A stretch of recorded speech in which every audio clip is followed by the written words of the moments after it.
Hello friend, एक बार फिर से आप सभी का एक नए वीडियो में स्वागत है। जैसा कि आप जानते हैं कि हम हिंदी का चैप्टर 11 तक ख़त्म कर चुके हैं और यह गद्य खंड का सबसे लास्ट वीडियो है। और जो सबसे लास्ट चैप्टर है यानी 12वां चैप्टर है, जिसका नाम है शिक्षा और संस्कृति, जिसके लेखक है महात्मा गांधी। और यह एक शिक्षा शास्त्र है। और यदि आपने इससे पीछे वैसे वीडियो को नहीं देखा तो प्लेलिस्ट में जाकर देख सकते हैं। इस वीडियो में हम गद्य खंड को पूरा कंप्लीट खत्म करेंगे। जो सबसे लास्ट चैप्टर है हम शिक्षा और संस्कृति, और इसमें सभी प्रश्न का उत्तर देखेंगे। इसमें शायद 12 या 13 प्रश्न हैं, सभी का आंसर देखेंगे। और इसका PDF आप जरूर ले लीजिएगा, लिंक डिस्क्रिप्शन बॉक्स में दिया गया है। और यदि आपने अभी तक इस वीडियो को लाइक नहीं किया तो एक लाइक कर दीजिए और अपने दोस्तों के बीच भी शेयर कर दीजिएगा। और इस चैनल को भी सब्सक्राइब कर दीजिएगा ताकि आपको आने वाले हर एक वीडियो का नोटिफिकेशन सबसे पहले मिल सके। तो ये बढ़ते आगे। क्लास 10 हिंदी चैप्टर 12 जो है शिक्षा और संस्कृति, जिसके लेखक कौन है? महात्मा गांधी जी है। और इस वीडियो में सही प्रश्न का उत्तर देखेंगे। और चलिए बढ़ते एक नंबर प्रश्न की तरफ। एक नंबर प्रश्न क्या है? एक नंबर प्रश्न है कि गांधी जी बढ़िया शिक्षा किसे कहते हैं। सबसे पहले एक चीज़ आप कमेंट कर दीजिएगा कि गांधी जी का जन्म कब हुआ था और मृत्यु कब हुआ था। ठीक, यहाँ देखते हैं प्रश्न, गांधी जी बढ़िया शिक्षा किसे कहते हैं। कि गांधी जी उनके अनुसार सबसे बढ़िया शिक्षा क्या है? इसके उत्तर में लिखेंगे कि गांधी जी के अनुसार अहिंसक प्रतिरोध, ये ऑब्जेक्टिव पर ये महाभी भी है, अहिंसक प्रतिरोध। क्या गांधी जी के अनुसार बढ़िया शिक्षा क्या है? ऑब्जेक्टिव में पूछता है, हम लिखेंगे अहिंसक प्रतिरोध सबसे उत्तम और बढ़िया शिक्षा। यानी गांधी जी के अनुसार अहिंसक प्रतिरोध सबसे उत्तम और बढ़िया शिक्षा है। वह बच्चों को मिलने वाले साधारण अक्षर ज्ञान के बाद नहीं पहले मिलते। यानी जैसे आप देखते हैं कि बच्चा जब जन्म लेता है तो उसके तुरंत बाद उसे ओ आ 1 2 सिखाना शुरू कर देते हैं। लेकिन गांधी जी कहते हैं नहीं, जो अक्षर ज्ञान दिया जाता है उससे पहले यह ज्ञान देना चाहिए, तभी बच्चा ज़्यादा विकास कर पाएगा। और इसे इनकार नहीं किया जा सकता है कि बच्चों को सबसे पहले यह जानना चाहिए कि आत्मा क्या है, प्रेम क्या है, और भी बहुत कुछ होता है जो कि आता है व्यवहारिक ज्ञान के अंदर। यानी गांधी जी कहते हैं सबसे पहले व्यवहारिक ज्ञान दीजिए, वही होता है बढ़िया ज्ञान। ठीक, समझ गए कि गांधी जी अहिंसक प्रतिरोध को सबसे बढ़िया शिक्षा कहते हैं। और यह जो शिक्षा है यह अक्षर ज्ञान से पहले मिलना चाहिए, नहीं कि बाद में मिलना चाहिए। और इसे इनकार नहीं किया जा सकता, यानी यह जरूरी है यह शिक्षा देना। ठीक, समझ गया। एक नंबर प्रश्न हमारा ही था कि गांधी जी बढ़िया शिक्षा किसे कहते हैं। और चलिए अब बढ़ते हैं दोनों प्रश्न की तरफ। दोनों प्रश्न है कि इंद्रियों का बुद्धिपूर्वक उपयोग शिक्षा क्यों जरूरी है। गांधी जी कहते हैं कि इंद्रियों का बुद्धिपूर्वक उपयोग शिक्षा क्यों जरूरी है, यानी जो इंद्रियां उसका बुद्धिपूर्वक उपयोग करना और इसकी शिक्षा लेना क्यों जरूरी है। इसके उत्तर में लिखेंगे कि इंद्रियों का बुद्धिपूर्वक उपयोग उसकी बुद्धि के विकास के सबसे उत्तम तरीका है। यानी अगर इंद्रियों का बुद्धिपूर्वक, यानी इंद्रियों हमारे 5 इंद्रियों होते हैं, और यदि इनका बुद्धिपूर्वक उपयोग किया जाए तो इनसे हमारे बुद्धि का भी विकास होगा। परंतु शरीर और मस्तिष्क के बीच विकास के साथ साथ आत्मा की जागृति नहीं होगी। परंतु गांधी जी कहते हैं कि शरीर और मस्तिष्क का विकास होने के साथ साथ आत्मा का विकास नहीं होगा, तो केवल बुद्धि का घटिया एवं और एकांकिक वस्तु को ही साबित होगा। आध्यात्मिक शिक्षा का मतलब हृदय की शिक्षा, ये भी ऑब्जेक्टिव पर बहुत इंपॉर्टेंट है कि आध्यात्मिक शिक्षा का मतलब हृदय की शिक्षा। इसलिए मस्तिष्क का ठीक ठाक विकास तभी संभव है जब आध्यात्मिक विकास। यह समझिए कि इस प्रश्न में सीधा आपको यही लिखना बढ़ा चढ़ा करके कि गांधी जी आध्यात्मिक शिक्षा पर बल देते हैं। यानी गांधी जी जो अक्षर ज्ञान होता है उस पर बल न देकर आध्यात्मिक शिक्षा पर बल देते हैं। देख, इसका आंसर हो जाएगा कि इंद्रियों का बुद्धिपूर्वक उपयोग शिक्षा के लिए क्यों जरूरी है। चलिए अब देखते हैं 3 नंबर प्रश्न। 3 नंबर प्रश्न है कि शिक्षा का अभिप्राय गांधी जी क्या मानते। यहाँ तक कि गांधी जी बढ़िया शिक्षा किसे कहते हैं, और यहाँ शिक्षा का अभिप्राय गांधी जी क्या मानते। चलिए इसका आंसर देखते हैं। इसका आंसर में लिखेंगे कि गांधी जी के अनुसार शिक्षा का अभिप्राय बच्चों को और मनुष्य के शरीर में बुद्धि और आत्मा के सभी उत्तम गुणों को प्रकट किया जा रहा है। गांधी जी कहते हैं कि शिक्षा का अभिप्राय हुआ है जो बच्चों और मनुष्य के शरीर में सभी उत्तम गुणों को प्रकट करने, जितने भी अच्छा गुण है उन सभी को प्रकट किया जाए। पढ़ना लिखना तो शिक्षा का नहीं। यदि आप पढ़ लिख रहे हैं तो यह कभी नहीं अंत होगा, आप पढ़ते लिखते रह जाएगा। और इसका आदि भी नहीं है। वहाँ पुरुष और स्त्री को शिक्षा देने के लिए केवल एक साधन है, यानी वह शिक्षा देने के सिर्फ एक साधन है। कौन? जो यह शिक्षा है, साक्षरता स्वयं कोई शिक्षा नहीं। ये सब ये देखने में छोटे, लेकिन इसका अर्थ अगर आप निकालेंगे तो बहुत बड़ा।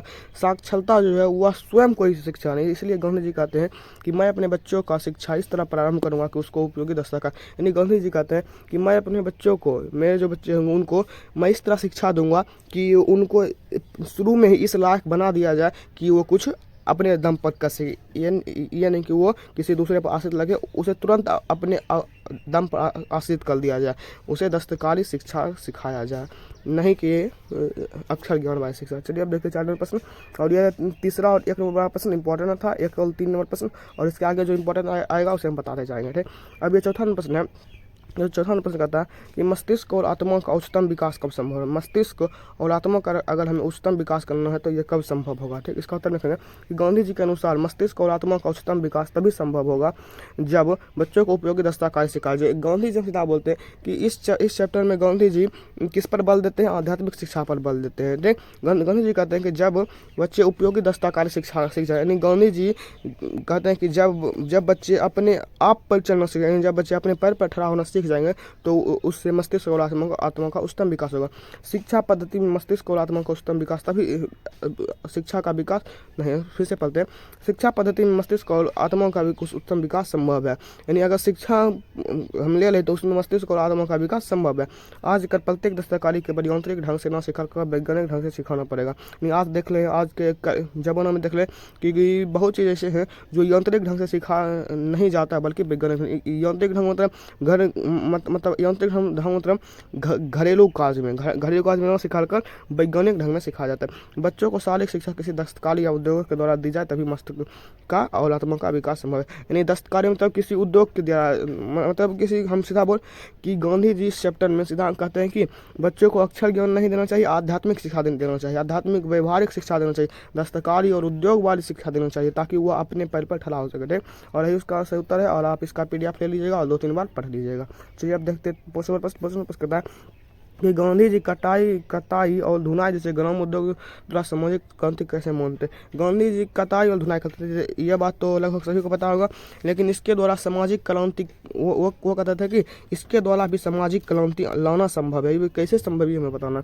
इसको तब रखेगा कि कताई और बुनाई जैसे ग्रामोद्योग के संबंध में गांधी जी की कल्पना थी कि यह ऐसी शांत सामाजिक क्रांति के अग्रदूत बने जिसमें अत्यंत दूरगामी परिणाम भरे। गांधी जी कहते हैं कि कताई और बुनाई ये जो जैसे छोटे ग्राम के उद्योग है, इनके द्वारा जो क्रांति की जाएगी वो शांत होगा और अत्यंत दूरगामी, यानी इनका परिणाम भी बहुत अच्छा होगा। ठीक, इससे नगर और ग्राम के संबंध का एक स्वस्थ प्रयास और नैतिक आधार प्राप्त होगा और समाज की मौजूद आरक्षित अवस्था और वर्गों के परस्पर विषाक्त संबंध की कुछ बड़ी से बड़ी बुराइयों को दूर करने से बहुत सहायता मिलेगी, इससे विकास होगा।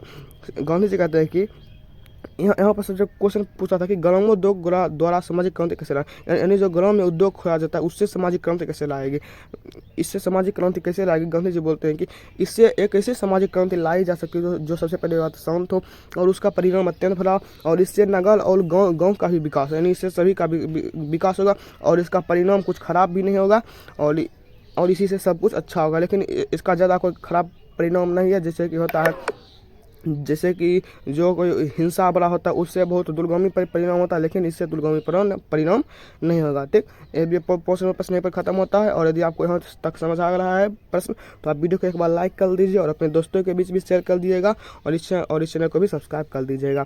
चलिए बढ़ते हैं 6वें प्रश्न की तरफ और इसका PDF आप जरूर ले लीजिएगा। 6वां प्रश्न कहता है कि शिक्षा का ध्येय गांधी जी क्या मानते हैं और क्यों। ये भी क्वेश्चन इंपॉर्टेंट है, 1, 3 और 6 क्वेश्चन इंपॉर्टेंट है। शिक्षा का ध्येय गांधी जी क्या मानते हैं, इसके उत्तर में कि गांधी जी शिक्षा का ध्येय चैतन्य निर्माण, मतलब क्या मानते हैं, चैतन्य निर्माण। यह भी ऑब्जेक्टिव पर इंपॉर्टेंट है कि गांधी जी शिक्षा का ध्येय क्या मानते हैं, चैतन्य निर्माण, क्योंकि चैतन्य निर्माण होने से सामाजिक उत्थान संभव। यदि चैतन्य का निर्माण हो जाएगा, चैतन्य मतलब व्यक्तित्व का कैसा चरित्र है, यदि वह निर्माण हो जाएगा तो समाज का उत्थान यानी समाज विकास अपने आप कर जाएगा। साहसी और सदाचारी व्यक्ति के हाथों में समाज के संगठन का काम आसानी से सौंपा जा सकता है। यानी जो व्यक्ति अपना चैतन्य निर्माण कर लिया है उसके हाथ में यदि समाज का सभी काम सौंपा जाए तो वो समाज का विकास आसानी से कर पाएगा। और यही है शिक्षा का ध्येय। शिक्षा का ध्येय क्या है, चैतन्य निर्माण है और ये ऑब्जेक्टिव पर इंपॉर्टेंट है। ठीक, चलिए अब देखिए 7वां प्रश्न कहता है कि गांधी जी देसी गलती लिखा गया, देसी ऐसे लिखा जाएगा।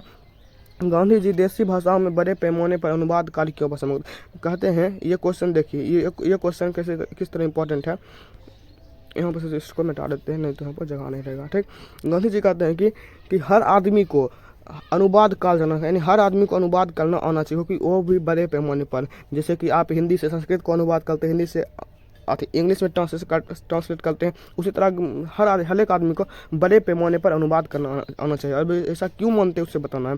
गांधी जी का मानना था कि देश की भाषाओं के अनुवाद के माध्यम से किसी भी भाषा के विचारों को ज्ञान को आसानी से ग्रहण किया जा सकता है।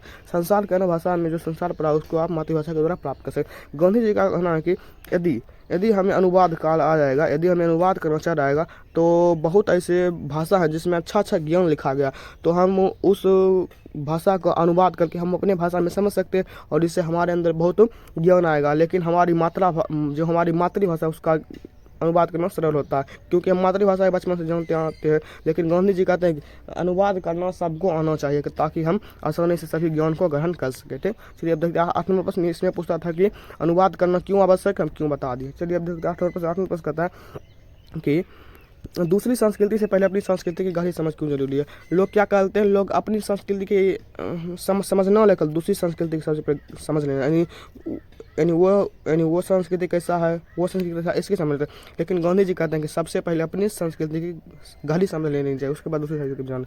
इसके उत्तर में लिखेंगे कि गांधी जी की समझ और कदर स्वयं अपनी संस्कृति की कदर होने और उससे हजम कर लेने के बाद होनी चाहिए, हरगिज नहीं।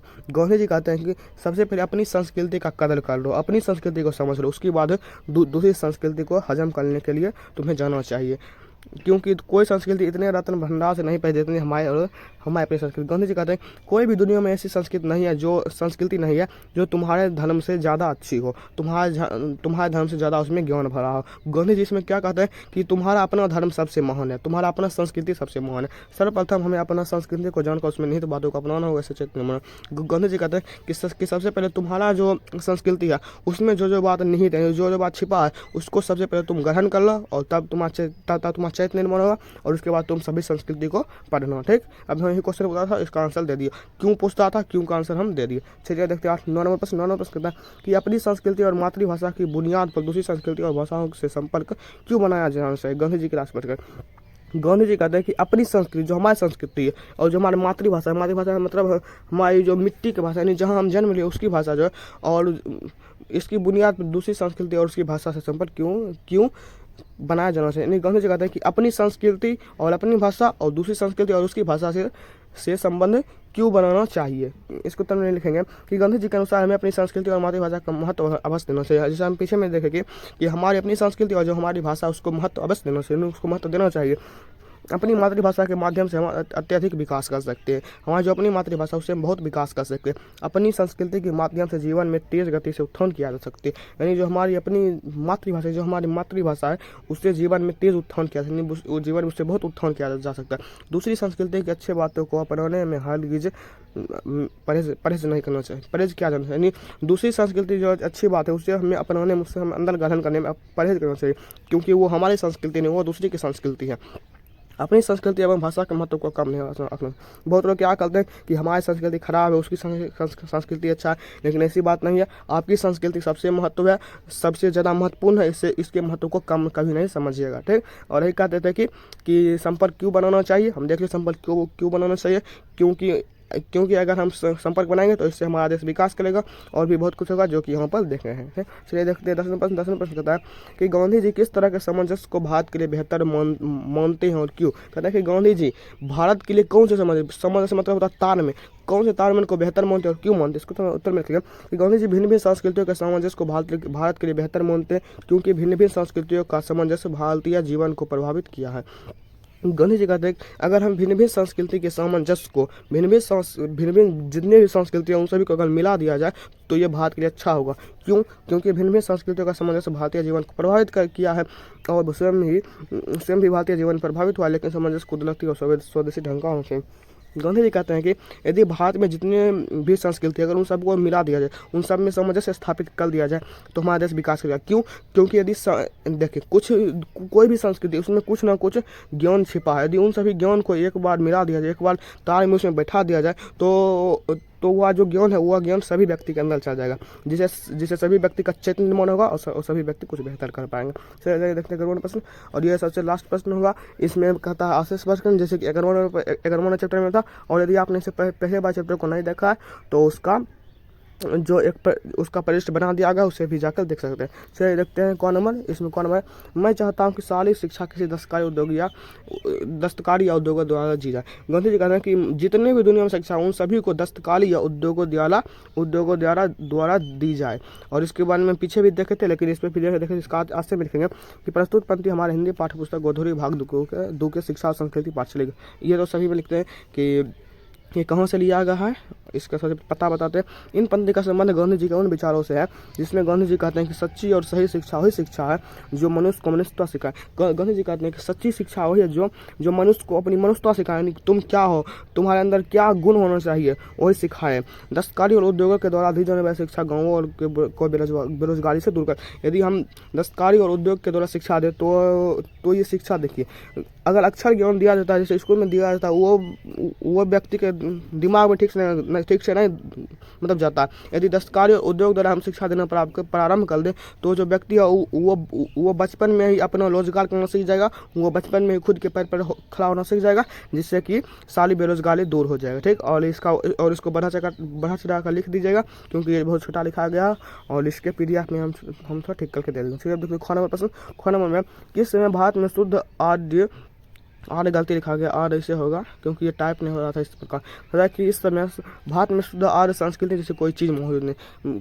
गांधी जी कहते हैं कि इस समय लेकिन अभी के समय भारत में कोई शुद्ध आर्य जैसी चीज़ मौजूद नहीं है।